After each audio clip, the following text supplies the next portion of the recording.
नमस्कार, मी सागर जोशी. TV9 मराठीच्या 8 PM special रिपोर्टमध्ये आपलं स्वागत. आणि बुलेटिनच्या सुरुवातीलाच मुंबईतून एक महत्त्वाची बातमी आहे. मुंबईमध्ये मोटरमनच्या आत्महत्येनंतर आता संतापाची लाट उसळली आहे. ओव्हरटाईमला कंटाळून मोटरमनची आत्महत्या आहे आणि इतर मोटरमननी आता तसा आरोप केला. मध्य रेल्वे मजदूर संघाचा ओव्हरटाईमला विरोध पाहायला मिळतोय. रेल्वे प्रवासाला मोठा फटका त्यामुळे बसलाय आणि मोटरमननी आता ओव्हरटाईमवर बहिष्कार घातल्यानं 84हून अधिक लोकल रद्द झालेले आहेत. त्यामुळे मध्य रेल्वेवरील विविध स्थानकांवर प्रवाशांची चाकरमान्यांची मोठी गर्दी सध्या पाहायला मिळते. आणि या संदर्भात अधिक माहिती देण्यासाठी आमचे प्रतिनिधी अजय धनजे सध्या आपल्या सोबत आहेत. अजय, आपण पाहतोय की मजदूर संघाने ओव्हरटाईमला विरोध दर्शवलेला आहे आणि त्यामुळे मोठ्या प्रमाणात आता मध्य रेल्वेच्या विविध स्थानकांवर गर्दी दिसते.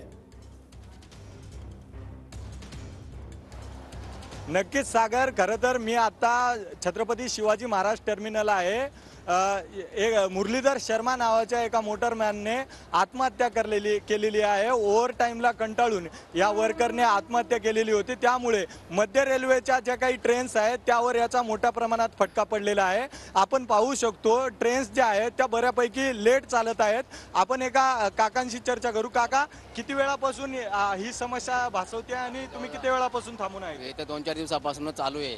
1 तास झाला. आता पण एक रोज रोज चालू आहे ही समस्या.